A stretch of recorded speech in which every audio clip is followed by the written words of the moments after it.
안녕하세요. 여러분의 역사를 책임지고 있는 이성용 선생님입니다. 선생님은 여러분들한테 관심이 엄청 많아요. 뭐 하고 있는지, 뭘 먹었는지, 어떤 친구랑 놀았는지, 공부를 뭘 했는지, 관심 좀 줄이라고? 네, 죄송합니다. 사람들이 어느 정도 관심이 필요하다고 해요. 물론 이제 지나친 관심은 안 좋겠지만 적당한 관심을 주는 게 사람에게 되게 좋다고 합니다. 그러니까 주변을 둘러봐서 저 친구는 되게 관심이 필요한 친구다. 대화가 필요한 친구다. 그러면 여러분들이 먼저 다가가서 관심을 주세요. 그러면 그 사람에게 엄청나게 큰 결과가 올 수도 있어요. 그렇게 하는 게 진짜 멋지는 거죠. 그죠? 그래서 주변에 있는 외로워 보이는 개미나 나비들한테도 말을 걸어보고요. 날아가는데 힘들진 않니? 일하는데 힘들지 않아? 이렇게 꼬마들한테 신고당할 수도 있어요. 엄마 이상해 저 사람. 그러니까 오해받지 말고요. 열심히 공부합시다. 지난 시간에 우리 뭐 배웠는지 기억나나요? 공부는 빨리빨리 해야 돼요. 여러분 잊어먹기 전에. 책은 공부하라고 있는 겁니다. 우리 라면 받침대로 쓰고 있죠. 어떤 친구는 침을 너무 많이 흘려가지고 아주 책이 촉촉한 친구들도 있고 공부를 꼭 해야 됩니다. 지난 시간에 우리가 이제 서로마랑 동로마 지역에 무슨 일이 있었나 그것에 대해서 배웠는데, 우선 서로마 지역은 게르만족이 이동해서 망했죠. 망해서 이제 그때부터 중세 유럽이라고 하고 여러 나라가 세워졌는데 그 중에 프랑크 소세지 왕국만 살아남았습니다. 왜 살아남았냐면 이동거리가 짧고 크리스트교를 수용했기 때문에. 거기에 전성기를 이끌었던 사람이 카롤루스 대제고, 이 프랑크 왕국이 세 개로 쪼개지잖아요. 서프랑크, 충프랑크, 동프랑크. 근데 시옷, 그 다음에 충이엄, 동프랑크의 디귿, 독일의 디귿 이렇게 외우라고 했죠. 이상하지만 잘 외워집니다. 그 다음에 봉건제에는 주종관계랑 장원이 있었다. 주종관계 알죠? 주인과 종의 관계, 쌍무적 계약관계였죠. 장원, 내가 받은 땅을 장원이라고 하는데 거기서 나는 영주, 우리 아빠는 농노. 네, 아빠한테 후들어 맞죠. 이런 거 하지 말고요. 그 다음에 이제 동로마 지역은 계속 유지해가지고 비잔티움 제국으로 남았습니다. 그래서 그때 전성기를 이끌었던 사람이 누구죠? 유스티니아누스 대제. 그죠? 유스티니아누스 법전을 만들고요. 성 소피아 성당도 만들고, 이 비잔티움 제국은 모든 권한이 황제에게 집중되는 체제였죠.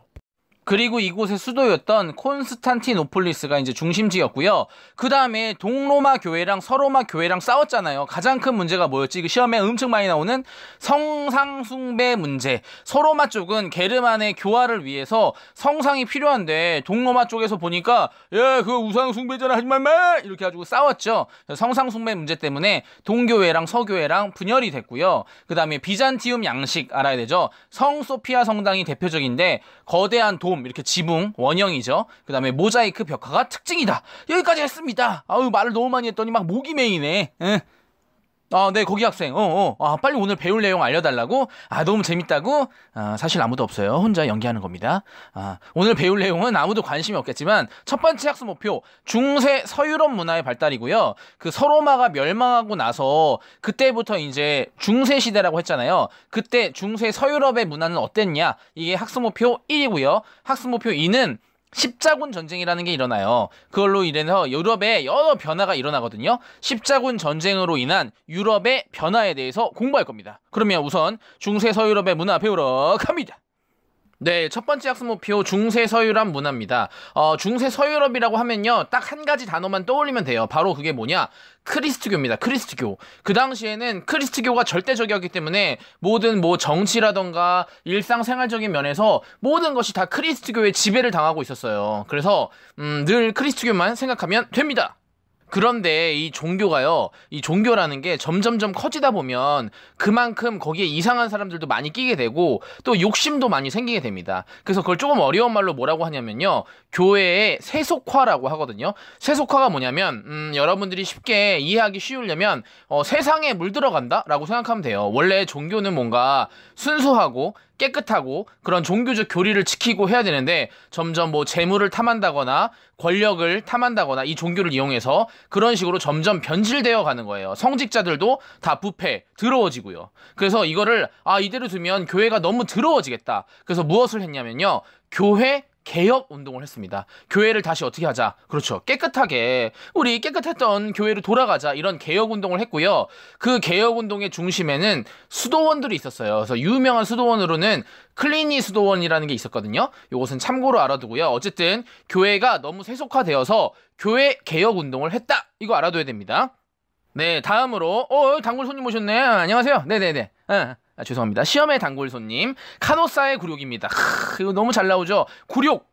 뭔가 이름만 들어도 굴욕스럽잖아요. 이게 뭐냐면 성직자 임명권이라는 게 있어요, 여러분. 성직자가 뭐냐면 우리 그 종교에서 일하는 사람이 있잖아요. 쉽게 말하면 뭐 신부님 같은 사람들, 이런 성직자를 임명해야 되잖아요. 너가 이 지역에 성직자를 해라. 그 성직자를 임명하는 권한을 황제가 가질 거냐, 교황이 가질 거냐, 이렇게 서로 다툰 사건을 말합니다. 그래서 이제 교황과 황제가 서로 갈등이 깊어져서 서로를 막 파면합니다. 야, 너는 교황도 아니야! 너는 황제도 아니야! 이런 식으로 이제 갈등이 깊어지다가 점점 이제 다툼까지 가게 되는데요. 나중에는 결국 교황에게 약간 대세가 넘어가면서 황제가 이렇게 불안함을 느낍니다. 아, 이러다가 이제 큰일 나겠다. 그래서 황제가 교황을 찾아가서, 그 당시에 이제 교황이 카노사 성이라는 곳에 있었거든요. 그래서 그 카노사 성에 이제 3일 동안 밖에서 서가지고 간청을 했다고 합니다. 나를 좀 용서해달라. 그래서 이제 카노사에서 굴욕을 당한 거 아니에요. 그래도 내가 황제인데 3일이나 열받죠? 그래서 이게 바로 카노사의 굴욕이고요. 이게 왜 일어났냐고 물어보면 성직자 임명권 문제 때문입니다. 흥분해가지고 또 성직자 임명권 이렇게 쓰지 말고요. 이 사건 이름은 카노사의 굴욕이고요. 원인은 성직자 임명권을 가지고 황제와 교황이 대립했다 이거고, 교황이 이겼죠. 네, 중세 서유럽의 문화는 크리스트교 중심이라고 아까 말했잖아요. 그래서 헷갈릴 때는 무조건 크리스트교 중심 이렇게 생각하면 돼요. 우선 교육부터 보면 아까 종교의 교리를 연구하고 뭐 수행을 하던 수도원이 있었잖아요. 그 수도원 학교를 중심으로 발전을 했다가 점점 이제 발전이 돼가지고 대학이 설립되게 됩니다. 대학.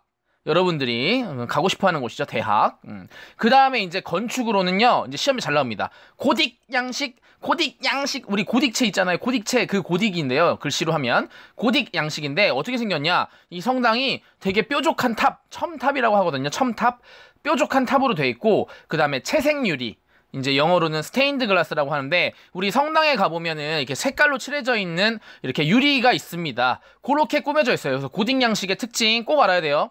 높은 첨탑과 스테인드 글래스, 채색 유리, 이 두 개로 돼 있다는 거. 왜 이렇게 뾰족하게 했냐? 뭐 똥침하려고 하는 거 아니고요. 이 하늘까지 올라가고 싶은 거예요. 신을 만나고 싶으니까. 모든 것이 다 신 중심이죠, 이 시대 때는. 그리고 문학으로 가면 우리 아까 중세 봉건 시대 때 기사들 많잖아요. 기사, 땅을 띄워줬던 기사. 그 기사들의 이야기가 많습니다. 그래서 그 기사들의 이야기를 담은 책들이 많이 나왔는데요. 그걸 바로 기사도 문학이라고 합니다. 예를 들면 뭐 아서왕 이야기나 롤랑의 노래 뭐 이런 게 있는데, 기사도 문학 이야기가 많았다! 알아야 됩니다! 네, 당연히 학문의 중심은 신학이고요. 신을 공부하는 거죠. 지금도 이제 신학대학교라고 해가지고 목사님들이 나오신 학교들이 있어요. 그런데가 이제 신학 중심으로 공부를 했고요. 그 당시에 발달했던 철학이 뭐냐? 시험에 나옵니다. 스콜라 철학입니다. 스콜라 철학. 이게 뭐냐면 신앙과 이성의 조화를 강조했던 이제 철학인데요. 신앙과 이성은 뭐냐면, 신앙은 말 그대로 종교고요. 이성은 사람이 생각하는 힘이에요. 이제 이치에 맞게 판단하고 이제 합리적으로 결정하는 그런 이제 힘을 말하는데, 이게 무슨 말이냐면, 종교의 교리라는 게 사실 인간이 이해하기 되게 어렵고 우리 현실과 동떨어져 있잖아요. 그러니까 이런 종교적 교리를 사람이 이해할 수 있는 철학적 원리로 정리를 하자 이겁니다. 그래서 신앙과 사람의 생각하는 힘, 이성을 조화하자. 이런 게 바로 스콜라 철학이고요. 그거를 이제 집대성에서 만들어진 책이 신학대전이라는 겁니다. 알아둬야 돼요. 스콜라 철학, 신앙과 이성을 조화하자. 그 결과 신학대전이 편찬됐고, 그 당시에 이제 주요 학교나 대학 이런 데서는 당연히 신학을 중심으로 열심히 공부했겠죠. 네, 학습 목표 1이 끝났는데요. 이 중세 서유럽 문화는 크리스트교만 생각하면 된다. 이 크리스트교가 너무 좀 더러워졌죠. 그래서 수도원 중심으로 교회 개혁 운동 알아야 되고요. 그 다음에 성직자 임명권 가지고 교황과 황제가 다툰 사건 뭐였죠? 카노사의 굴욕. 그 다음에 대학이 설립됐죠. 이 대학에서는 신을 공부하는 학문, 신학이 중심이었는데, 그 당시에 발달했던 철학은 바로 스콜라 철학이다. 이게 뭐냐? 신앙과 이성을 조화시켜라. 그래서 신학대전이라는 책이 편찬됐다고 했죠. 그 다음에 건축에 고딕 양식, 고딕, 목소리 왜 이래요? 고딕 양식, 뭔가 뾰족한 느낌이죠. 뾰족한 첨탑과 스테인드 글래스, 채색 유리로 돼 있다는 거 꼭 알아야 되고요. 그 다음에 이 당시에 이제 기사들이 많았기 때문에 그 땅을 띄워주고 나를 지켜줘 이렇게 했던 기사들이 많아서 기사들과 관련된 기사도 문학이 유행이었다. 요 정도 알면 됩니다. 네, 두 번째 학습 목표 십자군 전쟁과 유럽의 변화입니다. 십자군 전쟁, 십자가 생각나죠? 십자군 전쟁 뭔지 알아볼게요. 십자군 전쟁은 뭐냐면 예루살렘이라는 지역이 있어요, 여러분. 예루살렘이 뭐냐면 크리스트교의 성지입니다. 성지가 뭐냐면 그 종교에서 굉장히 뭐 신성하기도 하고 중요하게 생각하는 지역인데요. 보통 뭐 그 지역에서 종교를 위해서 뭐 목숨을 바쳤다거나 아니면은 종교가 그 지역에서 이제 시작됐을 때 그 지역을 성지라고 부릅니다. 그래서 예루살렘이라는 지역이 크리스트교의 성지였어요. 그런데 바로 셀주쿠 튀르크라는 나라가 그 예루살렘을 점령했습니다. 근데 중요한 건 뭐냐면 이 셀주쿠 튀르크라는 나라가 이슬람교입니다. 이슬람교. 그러니까 이 이슬람교 국가가 예루살렘을 점령하고 그 크리스트교 성지인 그 예루살렘을 찾아오는 그 크리스트교 사람들을 어떻게 했겠어요? 박해했겠죠. 그래서 이게 문제가 됐습니다. 네, 그런데 그 셀주쿠 튀르크 옆에는 우리가 배웠던 아까 동로마가 이어져서 온 비잔티움 제국이 있었거든요. 아, 무서운 거야, 무서워. 셀주쿠 튀르크가 자꾸 예루살렘에서 애들 괴롭히고 그 다음에 우리까지 위협을 합니다. 그래서 서로마에 있는 이 교황에게 도움을 요청해요. 야, 나 기독교 국가인데 셀주쿠 튀르크가 너무 괴롭히고 내가 옆에서 보니까 예루살렘이 이제 기독교 성지인데 애들이 너무 괴롭혀. 셀주쿠 튀르크가 너네가 좀 도와줘야 될 것 같아. 이렇게 이제 도움 요청을 합니다. 그래서 교황이 이때다. 기회는 이때다. 왜냐면 우리가 전에 시간에 배웠지만 동교회랑 서로마 교회가 이렇게 분열됐었잖아요. 기억나죠? 성상숭배 금지령 이것 때문에. 그래서 이 기회에 요 교회도 또 통합을 하고 내 영향력 좀 확대해 봐야겠다. 그래서 이제 그 서쪽 유럽의 국가들한테 말합니다. 멋있게 말했겠죠. 막 예루살렘이 지금 공격받고 있다. 우리가 힘을 합쳐서 물리치자! 이렇게 그랬더니 이제 사람들이 또 감동을 받아요. 또 그런 거예요. 그래서 야, 우리가 힘을 합쳐서 이건 하나님의 뜻이다. 예루살렘을 탈환하자. 그래서 이제 전쟁이 시작되는 겁니다. 네, 그래서 이제 사람들이 모여서 십자군 군대를 이제 만들게 되는데요. 예루살렘을 탈환하기 위해서 이제 출발합니다. 근데 방금 말했듯이 이 군대가 복장과 깃발에 십자가 표시를 붙였기 때문에 십자군이라고 불리고요. 현재에도 그래서 이제 그 유럽의 국가들의 국기를 보면 이 십자가 모양의 국기가 많죠. 다 여기서 유래된 겁니다, 여러분. 어디 가서 아는 체 좀 하세요. 어쨌든 이제 출발을 하게 되고요. 총 200년 동안 8번이나 갑니다. 예루살렘을 탈환하기 위해서. 그래서 첫 번째 원정에서는 그래도 예루살렘을 탈환해요. 근데 곧 뺏기고 말고요. 그 다음에 이제 나머지 원정은 거의 다 이제 실패라고 보면 됩니다. 뭐 이렇게 전력이 약하거나 그랬다기보다는 서로 간에 이제 애초에 전쟁을 시작한 원인이 물론 종교적 이유도 많겠지만 다른 경제적 이익이라던가 정치적 이익 이런 이제 이익 관계가 얽혀 있어서 계속 지네끼리 내분이나 다툼이 일어나기도 했어요. 그래서 이제 결과적으로는 실패로 끝났다고 보면 됩니다. 교황 같은 경우에는 이 전쟁에서 이기면 이제 자기의 교황의 권한을 더 강력하게 만들 수 있고 이슬람도 많이 약하게 할 수 있다. 이런 생각에 이제 출발을 하게 됐고요. 기사들 같은 경우에 많이 참여했던 기사들 같은 경우에는 뭐 영토를 더 넓힐 수도 있고 그다음에 명예를 드높일 수도 있다. 그래서 이런 식으로 이제 참여를 했고요. 상인들 역시 이제 만약에 셀주쿠 튀르크가 없어진다면 거기가 이제 무역이 자유로울 거 아니에요. 그러면 내가 이제 돈도 많이 벌 수 있겠지? 이런 식의 이제 각각의 이익을 가지고 있었기 때문에 애초부터 약간 단합이 안 됐다고 할까요? 그럴 수 있습니다. 여담으로 말하자면 심지어 5차 십자군은 소년 십자군이라고 불리는데요. 그 한 양치기 소년이 수도원을 찾아와가지고 하나님이 저에게 소년 십자군을 이끌고 성지를 해방하라고 하셨어요. 이런 식으로 말했대요. 전통적으로 약간 양치기 소년들이 거짓말을 잘하나 봐요. 아무튼 이 하나님이 소년들을 끌고 가면은 이 성지를 탈환할 수 있다. 그래서 무려 소년이 3만 명이나 모였습니다. 그래서 이제 배를 타고 예루살렘으로 떠났는데 그 배 주인이 그냥 그 소년들을 노예로 팔아버렸습니다. 이게 뭡니까 이게. 그래서 이제 많이 변질이 됐다. 단편적인 예로 많이 선생님들이 아마 들려주실 거예요. 네, 갑자기 산새가 어디서 날라온 게 아니라 선생님이 너무 이제 아쉬워서 혀를 찬 겁니다. 이렇게 놀라지 마시고요. 이 십자군 전쟁의 결과가 잘 나와요. 이 십자군 전쟁을 주도했던 사람이 교회와 교황이잖아요. 근데 실패했죠. 그래서 교황의 힘이 약해집니다. 그럼 반대로 누가 세지냐? 왕이 세지죠. 교황과 대립하고 있던 왕이 세지고요. 그 다음에 이 전쟁에 많이 참여했던 사람들이 영주나 기사나 이런 사람들인데 실패했기 때문에 힘이 많이 약해졌겠죠. 자기 재산을 털어서 나갔는데 졌으니까요. 대신에 많이 원정을 떠나고 왔다 갔다 하는 이제 과정에서 무역이 발전해서 경제는 발달했다. 이거 자주 나와요, 시험에. 교황이 약해지고 왕은 세졌다. 영주 기사 헐 망했죠. 그 다음에 오히려 무역은 활발해졌다. 중요합니다. 네, 이 십자군 전쟁은 실패했지만 이 십자군 원정 때 동서교통이 활발해지면서 무역이 엄청나게 발전했다고 했잖아요. 그래서 상업과 수공업이 발달하고 이 교통이 편리한 지역을 중심으로 뭐가 발달하냐? 바로 도시가 발달합니다. 도시 중요합니다. 십자군 전쟁 이후에 도시가 발달하게 되고요. 특히 북유럽에 있던 도시들끼리 자기네 도시 동맹을 하나 만드는데요. 그게 시험에 좀 나옵니다. 그게 뭐냐? 한자 동맹 알아야 돼요. 한자 동맹. 그리고 그 도시 안에 있던 수공업자랑 상인들이 야, 우리가 같은 분야에 종사하면은 서로 정보도 주고 서로 돕기도 하고 너무 지나친 경쟁은 하지 말자. 우리끼리 뭔가 이렇게 단체를 만들자 해서 만든 게 뭐냐면 바로 길드입니다. 길드 목소리 왜 이래요? 길드입니다. 동업조합이에요. 그래서 너무 지나친 경쟁과 뭐 가격을 같이 맞춘다거나 거리를 유지한다거나 그다음에 요런 일을 하는 길드를 만들었습니다. 우리 게임할 때도 길드 같은 거 있잖아요. 그래서 우리 길드원 모집해가지고 막 사냥도 다니고 그 길드가 바로 이 길드에서 유래된 거라고 보면 됩니다. 아니 길드라는 단어를 얘기할 때마다 왜 길 이렇게 되는 거죠? 예, 조심해야겠네요. 네, 길드가 선생님을 괴롭히고 있어요, 지금.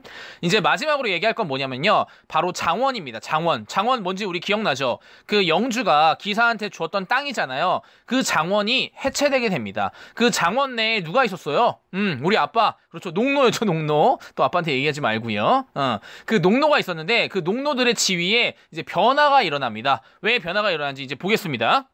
네, 아까 말했듯이 상업이 많이 발전하면서 사람들이 이제 이 물물 교환을 하지 않고 화폐를 쓰게 됩니다. 그래서 농노들도 머리가 좋아져서 이제 저 일 안 하고요. 그냥 돈으로 낼게요. 이런 식으로 화폐로 이제 세금을 지불하게 되고요. 영주들 역시 이제 많이 힘이 약화됐잖아요. 그래서 이제 그냥 돈 내라, 돈을 받고 농노들을 해방해주게 됩니다. 이제 뭐 시대의 대세에 따르는 거죠. 간단히 말해서 화폐를 사용하기 시작했다. 농노들이 일을 해주는 대신에 화폐를 내기 시작했다는 겁니다. 그 다음에 이제 중요한 건데요. 바로 흑사병이라는 게 유행하게 됩니다. 흑사병. 어디서 들어보지 않았나요? 흑사가 뭐냐면 검을 흑이죠. 죽었다는 거잖아요. 그렇죠. 검게 죽어요. 이게 피부가 썩으면서 검은 형태로 죽는데 이게 뭐 쥐가 옮기는 병이라고 합니다. 지금은 이제 뭐 이렇게 치료법이 있어서 치료할 수 있는 병인데 그 당시에는 이제 전혀 몰랐겠죠. 그냥 막 사람들이 막 죽어나가는 거예요. 아침만 되면은 그냥 뭐 시체가 산더미처럼 쌓여있고 뭐 시체 치우고 이런 식으로 거의 유럽의 인구의 3분의 1 정도가 죽었다고 합니다. 그럼 어떨 것 같아요? 살아있는 사람이 되게 귀하겠죠. 특히 농민들, 야, 나 농사 지을 줄 모르는데 농민이 없어. 농민의 지위가 엄청나게 올라가게 됩니다. 흑사병으로 인해서 인구가 줄면서 농민의 지위가 올라가게 됐다. 그러니까 이제 영주들이 원래는 이제 이 농민들한테 잘해줘야 되잖아요. 근데 어떤 영주는 또 농민을 괴롭힙니다. 근데 예전의 농민이 아니죠. 예전의 농민이 아니야. 그렇죠. 그래서 이 예전의 농민들이 아니기 때문에 반란도 일어나고 이런 식으로 이제 저항을 하게 되면서 장원이 완전히 해체되고요. 장원이 없어지면서 봉건제도 사실상 해체됐다고 보면 됩니다. 그러니까 화폐 사용한 게 중요하고요. 이제 화폐로 내는 거예요. 세금을. 그 다음 두 번째는 흑사병의 유행으로 농민의 지위가 상승했다. 요게 중요한 겁니다. 네, 십자군 전쟁이 실패하고요. 장원도 해체되면서 교황이랑 기사들이 다 힘이 약해졌잖아요. 그리고 시민들 같은 경우에는 왕이 자기의 경제적 활동을 지원해주기 때문에 또 시민들은 왕을 이제 후원해줍니다. 그래서 왕이 이제 권한이 되게 강화됐어요. 왜냐면 자기의 라이벌이었던 그 영주들이나 교황이 약해지고 시민들이 본인을 지지하기 때문에 힘이 강해졌고요. 그걸 기반으로 해서 자기를 지켜줄 수 있는 군대, 상비군, 그 다음에 자기의 말을 이제 도와줄 관료들을 이제 구축했거든요. 그래서 힘이 굉장히 강해졌습니다. 그리고 이 이제 왕권을 더 강화시키는 계기가 하나가 더 있는데요. 바로 이제 전쟁입니다. 영국과 프랑스에서 이제 대표적으로 일어나는데요. 한번 보겠습니다. 네, 바로 유명한 전쟁 두 개가 있는데요. 바로 백년 전쟁과 장미 전쟁입니다. 아마 이제 중학교 수준에서는요, 이 전쟁에 대해서 세세한 걸 물어보기보다는 이게 무슨 전쟁이냐, 요 정도로 물어보고요. 이 전쟁의 영향으로 영국과 프랑스에서 어떤 일이 일어났냐, 요런 식으로 많이 물어봅니다. 우선 백년 전쟁은 뭐냐면, 프랑스의 왕위 계승 문제에 영국과 프랑스가 이제 얽히고 설키면서 일어난 전쟁인데요. 여기서 되게 유명한 사람 나오잖아요. 아줌마, 르크 있어요, 르크? 르크 잔다 르크. 죄송합니다. 네, 잔다르크가 활약해서 프랑스가 승리했던 이제 100년 전쟁이었고요. 그 다음에 이제 왕위 계승 문제를 둘러싸고 영국에서 일어난 전쟁이 100년 전쟁인데요. 이 전쟁의 이름도 중요하지만 이 전쟁으로 인해서 이제 어떤 결과가 있었냐, 이게 시험에 잘 나오거든요. 이 전쟁 과정에서 귀족들이 많이 참여했습니다. 그러다 보니까 이제 이 귀족들이 몰락했겠죠. 가뜩이나 왕은 이제 교황이나 다른 영주들이 이제 약해지면서 왕권이 강화되는 시기에서 또 이런 전쟁으로 인해서 귀족들의 가문이 몰락하면서 더 강력한 왕권을 갖게 되는데요. 그래서 어떤 국가가 등장하냐? 바로 중앙 집권 국가가 등장하게 됩니다. 중앙 집권 국가가 뭐냐면 중앙 누구예요? 왕이죠. 왕. 집권. 권력이 몰린다 이거죠. 그렇죠. 뭐예요? 왕에게 모든 권력이 몰리는 중앙 집권 국가가 등장하게 됩니다. 요게 이제 결과예요. 이 전쟁의 결과. 알아줬어요? 네, 학수목표 2가 끝나는데요. 여기서 이제 중요한 거는 십자군 전쟁의 원인과 결과, 셀주크 튀르크가 예루살렘을 점령한 거, 그 다음에 영향은 이제 결과는 그 교황이 약해진 거랑 영주 기사가 몰락한 거였죠. 그 다음에 이제 상황이 발달하면서 도시가 발달해서 도시 동맹인 한자 동맹, 그 다음에 동업조합인 길드 알아야 되고요. 그 다음에 장원이 해체됐죠. 왜 해체됐냐면 화폐를 사용하면서, 그 다음에 흑사병의 유행으로, 그 다음에 그 귀족들 간의 전쟁이 많았잖아요. 백년 전쟁과 뭐였죠? 그렇죠. 장미전쟁. 그 두 전쟁으로 인해서 귀족들이 많이 거기 얽히면서 많이 몰락했죠. 그래서 왕권이 강화되면서 중앙 집권 국가가 등장했다. 요거 알아야 된다고 했죠. 네, 오늘 선생님이 옆으로 세지도 않고 진짜 공부만 되게 열심히 했죠? 대단합니다. 잡소리도 좀 해달라고? 알겠습니다. 다음부터 조는 학생들을 위해서 좀 잡소리도 좀 해줄게요. 그 옆에 이렇게 침 닦는 애 좀 닦아주고요. 오늘 공부한 것도 복습해야죠. 복습의 화신. 뭐 했냐면 성직자 임명권을 둘러싸고 교황과 황제가 대립했던 사건 뭐였죠? 그렇죠. 카노사의 굴욕. 그 다음에 중세 서유럽의 문화는 뭐만 생각하면 된다? 크리스트교. 그래서 대학이 설립되고요. 그 다음에 당연히 신학이 중심이었죠. 신을 공부한 학문. 그런데 신앙과 이성의 조화를 강조했던 철학이 있습니다. 그게 바로 스콜라 철학. 그 다음에 그 책이 이제 신학 대전이었죠. 고딩양식 뭐예요? 고딩양식 뾰족한 첨탑 똥침. 그 다음에 뭐였죠? 그렇죠. 스테인드 글래스 채색유리. 그 다음에 기사들과 관련된 문학 작품이 많이 나왔다. 기사도 문학이 유행했다. 알아야 되고요. 이슬람 교도인 셀주크 튀르크가 기독교의 성지인 예루살렘을 점령해서 일어난 전쟁이 바로 십자군 전쟁. 대부분 실패했죠. 하지만 이제 교황의 권위가 하락했고 영주와 기사가 몰락했다. 하지만 이제 무역은 활발해졌습니다. 그래서 도시들이 발달해져가지고 그 도시들의 동맹인 한자 동맹 이런 것도 나왔고요. 동업조합인 길드도 결성됐다. 그 다음에 화폐를 많이 사용하면서 농노들이 저 이제 돈 낼게요. 일 안 해요. 이러면서 이제 농노들이 많이 해방됐고요. 흑사병의 유행으로 이제 농민들의 지위가 올라가면서 장원이 해체됐죠. 이 과정에서 전체적인 과정에서 왕권이 굉장히 강화됐고 특히 백년 전쟁, 장미 전쟁 이런 전쟁을 거치면서 귀족들이 많이 몰락하면서 왕권이 더 강해져서 중앙 집권 국가가 등장했다. 너무 잘해. 네, 여러분 오늘도 공부하느라 너무너무 수고했고요. 스스로를 많이 칭찬해주세요. 나 너무 잘했어. 왜냐면 뭐 다른 사람들한테 칭찬받기가 요즘에 어렵잖아요. 그러니까 서로를 칭찬해야지 서로에게도 이제 감정 상태도 좋고 공부도 잘 되고 합니다. 그러니까 옆에 있는 친구 걔 있잖아요. 얘 옆에 있는 애. 걔도 칭찬을 해주고 서로에게 칭찬 3개씩 해주기. 시작! 할 말 없죠. 침묵만이 흐르고 선생님이라도 칭찬해주세요. 이렇게 엄마랑 아빠도 칭찬 많이 해주고요. 여러분들도 많이 칭찬해주면서 건강한 정신 상태로 다음 시간에 뵙기를 바랍니다. 열심히 공부 잘하고요. 안녕.